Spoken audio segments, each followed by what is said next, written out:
Hello friends, good morning and welcome back to my channel Simplified Maths. Chapter 6 આપણું જે ચાલુ છે દોસ્તો, હમણાં એક બે દિવસ થોડો બ્રેક પડ્યો. વિકલિતના ઉપયોગો એમાં ભાગ 14 આપણે લઈએ છીએ. ઓકે, હવે આમાં મારે એક અહીંયા જે હવે ટૉપિક ચાલુ કરવાનો છે એ ટૉપિક છે એક અગત્યનું એક વ્યાપક પરિણામ છે, એક ઇમ્પોર્ટન્ટ અને એક વ્યાપક પરિણામ છે. વ્યાપક મતલબ શું હોય? જે હંમેશા બધાને લાગુ પડતું હોય, બધા વક્રોને લાગુ પડતું હોય એવું કોઈ હોય. ઓકે, હવે તમને લાસ્ટ લેક્ચર આમાં આ બુકમાં જ છે, હું તમને બતાવી દઉં. જો આ આપણું લાસ્ટ લેક્ચર હતું, બરાબર.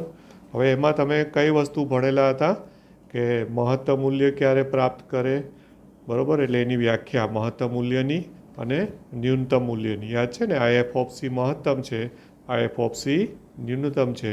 ઓકે, આ રીતના આપણે આકૃતિ સહિત અને પછી ઉદાહરણ 26, 27 અને 28 આપણે છેલ્લે જોયેલા, જેમાં આપણે મહત્તમ અને ન્યૂનતમ મૂલ્યોની વાત કરેલી છે, પણ વિકલિત વગર ખાલી આલેખની મદદથી સમજેલા. ઓકે, હવે જે આજે અગત્યનું પરિણામ છે એ શું છે એ તમને કહી દઉં કે તમે આ બંને આકૃતિઓનું તમારું એક અવલોકન એ હોવું જોઈએ કે આ જે મેં ગ્રાફ દોર્યો છે, જે પણ વક્ર હોય એ સતત છે. જુઓ, સતત મતલબ શું? સતત મતલબ કે તમે આ પેન, આ મેં જે ગ્રાફ દોર્યો છે એમાં કોઈ પણ જગ્યાએ મેં પેન કે આપણી ઉપાડી નથી, પેન્સિલ. આ ગ્રાફ છે એ પણ સતત જ છે, રાઈટ. ઓકે, અને એમાં તમે જુઓ કે આ શરૂઆતમાં વધતું છે, પછી મહત્તમ મૂલ્ય પ્રાપ્ત કરે, પછી ઘટતું છે. અહીંયા શું છે? પહેલાં ઘટતું છે, પછી ન્યૂનતમ મૂલ્ય પ્રાપ્ત કરે, પછી વધતું છે, રાઈટ. પણ મહત્તમ અને ન્યૂનતમ મૂલ્ય પ્રાપ્ત કરે ને એનું આ એક અગત્યનું પરિણામ એવું છે દોસ્તો. ઓકે, અને એ પરિણામ એવું છે કે જો વિધેય એફ એ ક્લોઝ ઇન્ટરવલ એ બી પર, ઓકે, જો વિધેય એફ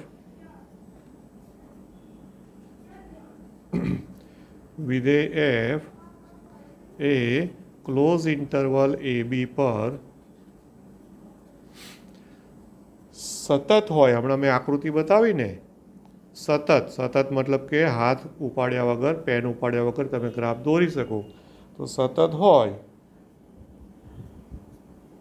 તો તે વિધેયને, મતલબ કે તો તેને તેના પ્રદેશમાં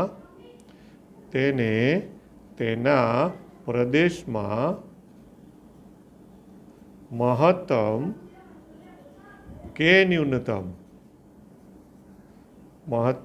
ન્યૂનતમ મૂલ્ય હોય. આવું એક અગત્યનું વ્યાપક પરિણામ છે. ઓકે દોસ્તો, રાઈટ. તો શું કહેવા માગે છે? હમણાં પાછી પેલી આકૃતિ યાદ કરો તો જો એક ગ્રાફ આમ હતો તો એમાં પણ સતત હતું, તો એમાં મહત્તમ મૂલ્ય પ્રાપ્ત કર્યું હતું. બીજો ગ્રાફ પરવલય આમ દોરેલો હતો, આ રીતના દોર્યો હતો, તો એમાં ન્યૂનતમ મૂલ્ય પ્રાપ્ત કર્યું હતું. અને બંને આકૃતિઓ કેવી હતી? સતત વિધેય દર્શાવતી હતી. ઓકે, એટલે અને કોઈ બી એક ઇન્ટરવલની જ વાત કરવામાં આવી છે, બરાબર. એટલે એક ઇમ્પોર્ટન્ટ વ્યાપક પરિણામ છે આ, બરાબર, કે જો કોઈ પણ વક્ર કે વિધેય સતત હોય ને એ ક્લોઝ ઇન્ટરવલ એ બી પર, તો એમાં એ કાં તો મહત્તમ મૂલ્ય પ્રાપ્ત કરે અથવા તો ન્યૂનતમ મૂલ્ય પ્રાપ્ત કરે જ, કમ્પલસરી. Okay, right. ત્યાર પછી બીજો એક શબ્દ પણ મેં તમને આ ટોપિક શરૂ કર્યો ત્યારે કહેલું યાદ હોય તો, જેને આપણે નિર્ણાયક બિંદુ એવો શબ્દ આપેલો. નિર્ણાયક બિંદુ, બરાબર. હવે નિર્ણાયક બિંદુઓ એટલે શું એ તમને કહું તો આપણે ગ્રાફની દ્રષ્ટિએ પણ વિચારી લઈએ સાથે સાથે. ઓકે, સપોઝ કે ભાઈ તમને સાઇન કોસનો ગ્રાફ બધાને ખ્યાલ છે. ઓકે, હા, હું એક ગ્રાફ દોરું છું જે આપણા માટે થોડો જાણીતો છે, એ છે સાઇનનો ગ્રાફ છે. ઓકે, આ એક્સ અક્ષ છે, આ વાય અક્ષ છે, બરાબર. હા, સાઇનનો વિસ્તાર તમે શું જાણો છો દોસ્તો? સાઇનનો વિસ્તાર સાઇન અને કોસ બંનેનો ક્લોઝ ઇન્ટરવલ -1 to 1. એટલે અહીંયા સપોઝ હું +1 લઈ લઉં અને એટલા જ ડિસ્ટન્સે આ બાજુ -1, આ રીતે બે બિંદુઓ લઈ લો. આ બાજુ હું 1 કહી દઉં, આ બાજુ હું -1 કહી દઉં.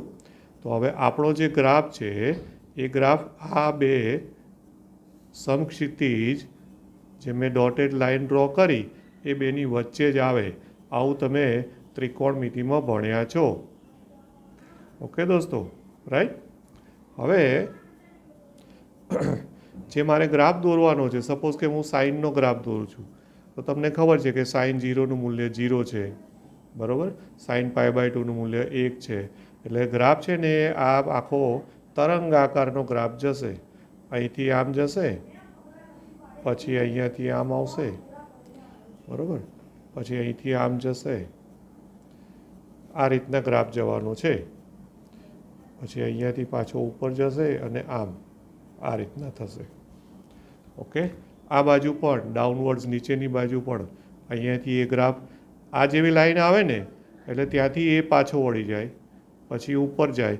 ઉપરની લાઈન આવે એટલે અહીંયાથી એ પાછો વક્ર ટર્ન લઈને પાછો નીચેની બાજુ જશે, બરાબર. આવી રીતના આજે પણ ગ્રાફ દોર્યો, એમાં મેં કોઈ મૂલ્યો વ્યવસ્થિત લીધા નથી, પણ એટલીસ્ટ તમે એટલું જાણો છો કે આ મેં કોનો ગ્રાફ દોર્યો છે? વાય, આ સાઇન એક્સનો ગ્રાફ છે દોસ્તો. આ જે પણ વક્ર છે એ કોનો વક્ર છે? વાય બરાબર સાઇન એક્સ છે. ઓકે, એટલી આપણને ખબર પડે. આ 0 છે અને તમને ખબર હોવી જોઈએ કે આ π/2, તો π/2 આગળ 1 થાય, પછી આ પાઈ છે, પાઈ આગળ પાછું 0 થાય, પછી આ 3π/2 છે. એકમ વર્તુળ યાદ કરજો, 3π/2 એ -1 આવે, પાછું આ 2π આવ્યું, તો 2π આગળ 0 આવે. તો જો આ પહેલું ચરણ પૂરું થઈ ગયું છે કે નહીં. પછી આ ધન દિશામાં પહેલું ચરણ થયું, પછી આમ જઈએ તો ઋણ દિશામાં આવે, બરાબર.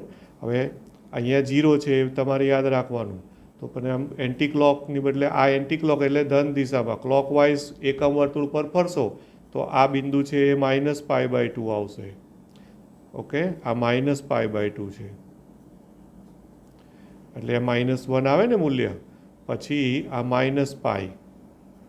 પછી ત્યાર પછી આવે -3π/2. અહીંયા આ આવશે એ -3π/2, પછી -2π.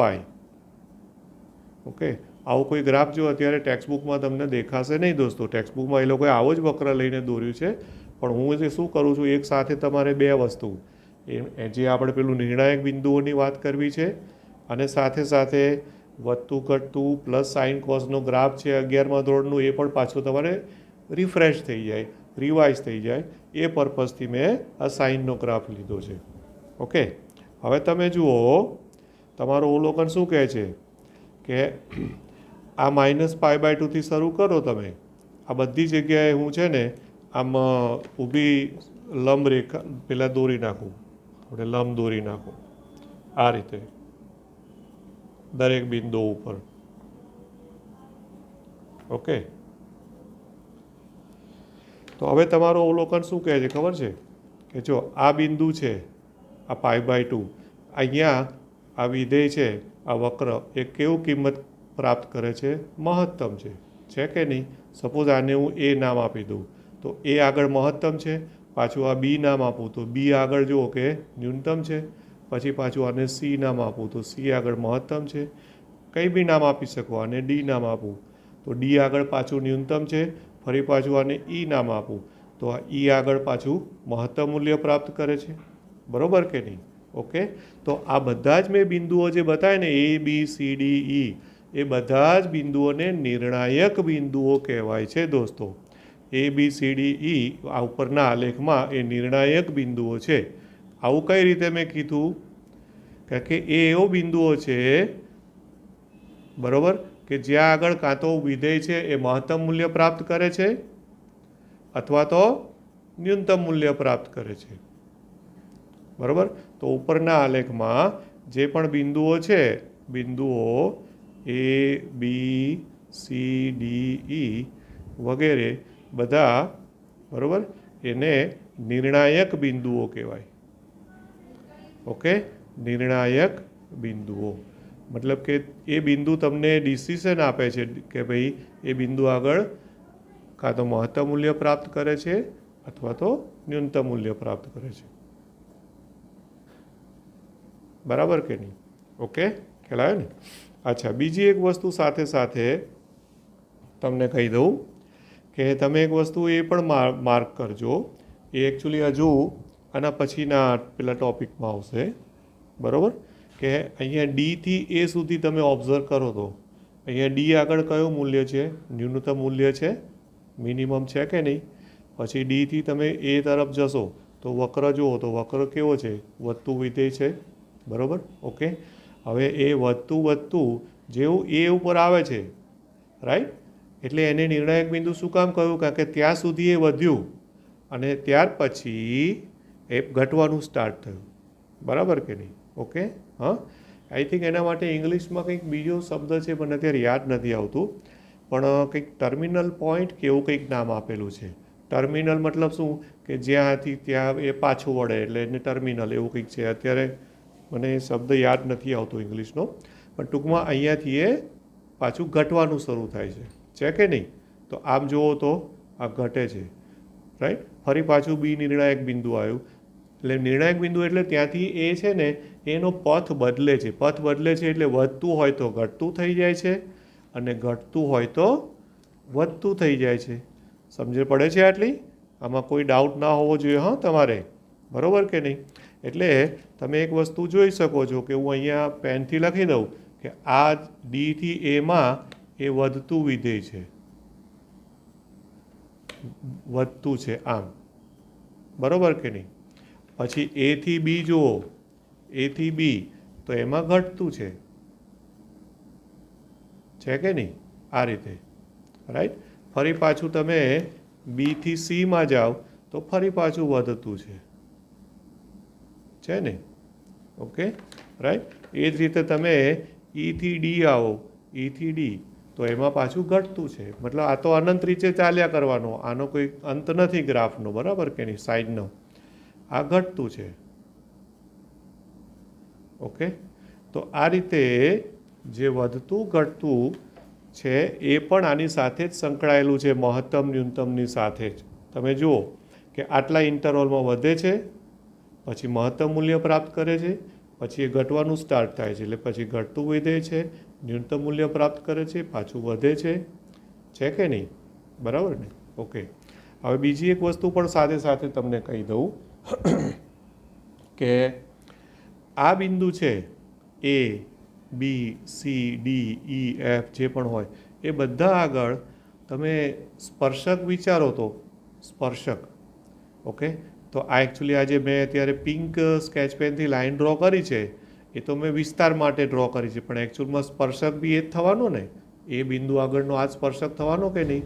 સી આગળ, ઈ આગળ, બી આગળ, ડી આગળ આ સ્પર્શક થવાનો, કરેક્ટ? રાઈટ? તો તમારું શું અવલોકન છે? સ્પર્શક કેવો છે? બોલો. તો આ એક્સ અક્ષ છે, તો આ જે એ આગળ કે બી આગળ કે ડી આગળ, ઈ સી બધા સ્પર્શક કેવા છે દોસ્તો? સમક્ષિતિજ છે કે નહીં? છે ને સમક્ષિતિજ, રાઈટ?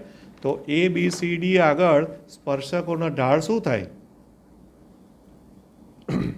જ્યાં તમે જુઓ કે એ બી સી ડી આગળ જે સ્પર્શકો દોરાય, આ જે નિર્ણાયક બિંદુઓ છે જ્યાં આગળ ના સ્પર્શક નો ઢાળ, બરાબર, તો હંમેશા શું થવાનું? 0 થવાનું. એકચ્યુઅલમાં એ નેક્સ્ટ પ્રમેયમાં આવશે આ વસ્તુ જે છે ને અત્યારે મેં લખીને એ સ્પર્શકનો ઢાળ છે એ 0, એટલે π/2 આગળ, એટલે અત્યારે મારા ઉદાહરણ પ્રમાણે f' π/2 તો 0 છે એ રીતે, પછી f' 3π/2, કે સ્પર્શકનો ઢાળ એટલે યાદ રાખવાનું કે સ્પર્શકનો ઢાળ એટલે dy/dx અથવા તો f'(x), બરાબર કે નહીં? f'(x) એ સ્પર્શકનો ઢાળ છે. પણ કોઈ ચોક્કસ બિંદુ આગળ ચેક કરતા હશો તો એ લોકો f'(c) લખી નાખશે. કોઈ પર્ટિક્યુલર બિંદુ આગળની ચર્ચા કરશે ત્યારે એ લોકો એને શું કહેશે? f'(c), એટલે x બરાબર c આગળ મૂકીને, હા, બરાબર, એ સ્પર્શક છે એ તમે જોઈ શકો છો આમાં આકૃતિમાં કે સમક્ષિતિજ સ્પર્શકો બને છે, બરાબર કે નહીં? Okay, right. પછી બીજું ટેક્સ્ટ બુકમાં એક શબ્દ વાપર્યો છે એ આમ તો બહુ અહીંયા જરૂરી નથી, ફિઝિક્સ માટે છે, કે આ જે છે ને આમ ટેકરી બની છે તો એ ટેકરી માટે ફિઝિક્સમાં શૃંગ શબ્દ વપરાય છે, યાદ છે? આજે શબ્દ આના માટે શૃંગ. આવો કદાચ તમે ફિઝિક્સમાં યુઝ કર્યો હોય. અને આમ જે ખાડો પડ્યો એ ખાડા માટે એ લોકો ગર્ત શબ્દ વાપરે છે. આ શૃંગ છે અને આ ગર્ત. ફિઝિક્સમાં યુઝ કર્યો છે ના, લગભગ તો કર્યો જ હોય. તરંગ લંબાઈ કે તરંગોની કોઈ ચર્ચા કરતા હશો ને, સંકેત તમે લેમડા યુઝ કરતા હો કદાચ તરંગ લંબાઈ માટે, તો એમાં શૃંગ અને ગર્ત એવા શબ્દો યુઝ કરતા હશો. આમ ઉપર ટેકરી થાય એટલે આ શૃંગ છે, ત્યાં મહત્તમ મૂલ્ય મળે છે. ગર્ત હોય તો ન્યૂનતમ મૂલ્ય મળે છે. આવું એ લોકોએ સમજાવેલું છે. ક્લિયર આટલું? બરાબર છે. ઓકે, ચાલો હવે આ જે ઢાળ 0 લખ્યો છે ને એનું એકચ્યુઅલી એક પ્રમેય આવશે, પણ જો એ પ્રમેય આવે ને એ પહેલાં એક વ્યાખ્યા આપી છે. બરાબર? હવે એ વ્યાખ્યા શું છે તો કે લાસ્ટ લેક્ચરમાં લખેલી વ્યાખ્યા જેવી જ તમને લાગશે. ઓકે, એ વ્યાખ્યા કોઈ ચોક્કસ બિંદુ આગળ x બરાબર c આગળ, વ્યાખ્યા શું છે? x બરાબર c આગળ મહત્તમ કે ન્યૂનતમ મૂલ્ય તમારે જો શોધવું હોય, બરાબર, એના માટેની વ્યાખ્યા છે. ખ્યાલ આવ્યો? x બરાબર c આગળ કોઈ ચોક્કસ બિંદુ આગળ. લાસ્ટ લેક્ચરમાં મેં જે વક્ર દોરીને બતાવ્યું હતું ને એમાં તમને યાદ હોય તો જો તમને લેક્ચર યાદ હોય તો એમાં એવું કીધેલું કે f of c is greater than or equal to f of x for all x. એવો c belongs to I મળે. યાદ છે કે ફરી એકવાર બતાવી દઉં પાછું? હા, કારણ કે 2 દિવસનો ગેપ પડ્યો છે એટલે કદાચ ભૂલ્યા હશો એ શક્યતા ખરી. બરાબર? જો આ રહ્યું f of c greater than f of x for all x belongs to I. એટલે આ એક કોઈ અંતરાલમાં આપણે વક્ર દોરેલો છે. એ ઇન્ટરવલ આપણે અહીંયા બતાવેલો નથી, પણ કોઈક ઇન્ટરવલમાં એક વક્ર દોરેલો, રાઈટ? અને એમાં કોઈ c belongs to I. c કિંમત એવી મળી છે અંતરાલમાં કે જ્યાં આગળનું f of c નું મૂલ્ય બાકીના બધા કરતાં વધારે છે.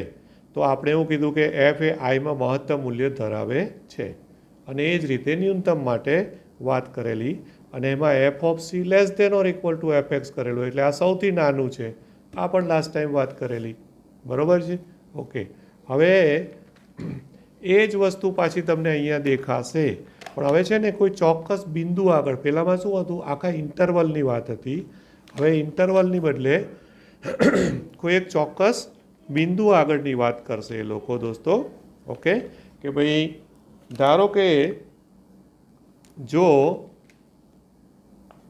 કોઈ ધન સંખ્યા h એવી મળે, ધન સંખ્યા h એટલે બીજા સંકેતમાં કહું તો h ગ્રેટર દેન 0. ઓકે, ધન સંખ્યા h એટલે એને h ગ્રેટર દેન 0 એવી મળે કે જેથી, જે હમણાં મેં તમને પાનું ઉલટાવીને બતાવ્યું ને એ જ વસ્તુ આવશે, કે જેથી four all X belongs two, પેલામાં હતું four all X belongs two I, આખા ઇન્ટરવલમાં હતું. એની બદલે અહીંયા કોઈ ચોક્કસ બિંદુ આગળની વાત કરવાની છે. તો એ બિંદુના જ આજુબાજુનો જ ઇન્ટરવલ બનાવી દેવાનો, એટલે c માઇનસ h થી c પ્લસ h. ઓકે, એટલે આટલાની જ વાત કરવાની. c માઇનસ h ધન છે એટલે c માઇનસ h નાનું હોય, c પ્લસ h મોટું હોય. For all X belongs to c minus h to c plus h માટે ધારો કે f of c is greater than or equal to fx થાય. ઓકે, જો આવું થાય તો જે વિધેય f છે એ વિધેય f ને x બરાબર c આગળ શું કહેશે? સ્થાનીય મહત્તમ. હવે આમાં સ્થાનીય શબ્દ વાપર્યો, સ્થાનીય મહત્તમ મૂલ્ય ધરાવે છે. ઓકે, ખ્યાલ આવે ને? મૂલ્ય ધરાવે છે, આવું કહેવાય. ખ્યાલ આવે છે? હમણાં હું થોડીક આકૃતિથી પણ એકચ્યુઅલી બતાવું છું તમને, અને એ જ રીતે તથા જો four all X belongs two, ફરી પાછું આનું આ જ, પણ હવે આ બદલાઈ જાય આ શબ્દ, C minus H to C plus H માટે સપોઝ કે F of C is less than or equal to F of X થાય, તો જે એફ છે એ એક્સ બરાબર સી આગળ, હવે આમાં કયો શબ્દ વાપરીશું? સ્થાનીય ન્યૂનતમ. સ્થાનીય ન્યૂનતમ મૂલ્ય ધરાવે છે. ઓકે, આવી વાત કરી છે, રાઈટ.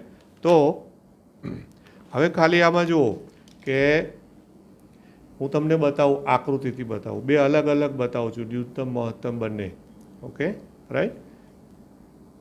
અથવા એક કામ કરું, એક જ ગ્રાફમાં બંને બતાવી દઉં છું, વાંધો નથી. આ એક મેં અક્ષો દોર્યા, એક્સ અક્ષ અને વાય અક્ષ. ઓકે, હવે એમાં અત્યારે કયો વક્ર છે એવું કશું નહીં, જસ્ટ એમને જ રફ જ બતાવું છું, બરાબર.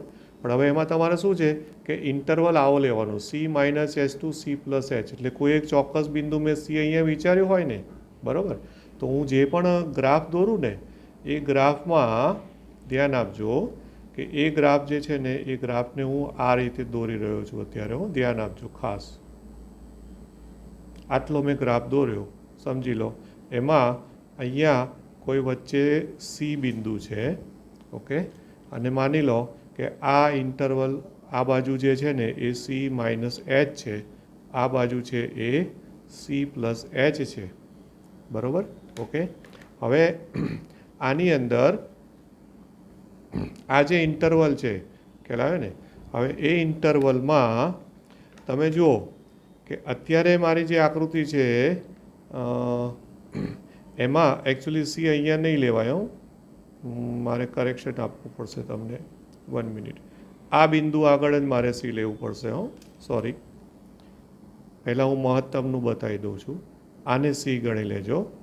ઓકે, તો આ સી માઇનસ એચ છે ને, તો એટલા ડિસ્ટન્સ ઉપર આ બાજુ આ સી પ્લસ એચ ગણી લેજો. હમણાં આને હમણાં ભૂલી જાઓ, આટલું જ વિચારજો હવે ખાલી. આ બાજુનો ગ્રાફ ના વિચારશો, ખાલી આટલું જ વિચારજો. કયો ભાગ બતાવો દોરશું આપ વિચારજો તમે, આટલું જ. હવે આ જે C minus H to C plus H interval લીધો ને, કે બંને હું સાથે બતાવવા જઈશ ને તો ગડબડ થશે, મારે થશે ને તમારે થશે, એટલે હું આટલું જ લઉં છું.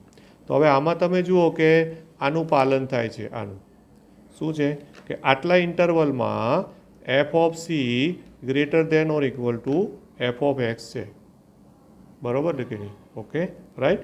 એટલે આટલા પૂરતી જ વાત કરવી હોય તો એમાં કહેવાય કે એ સી આગળ સ્થાનીય મહત્તમ મૂલ્ય ધરાવે છે.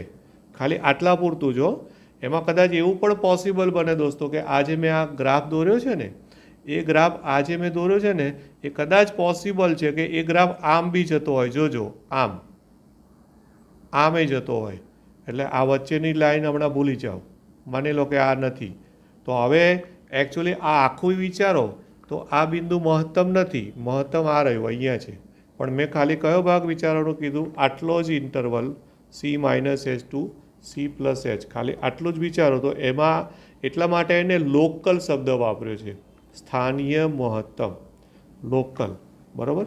અને એ જ રીતે આ જે બિંદુ છે, આ બિંદુ, હવે અહીંયા આ જ ગ્રાફમાં બતાવીશ તો બધું કન્ફ્યુઝન થશે, પણ આ બિંદુ આગળ એ તમને શું લાગે છે કયું મૂલ્ય પ્રાપ્ત કરે છે?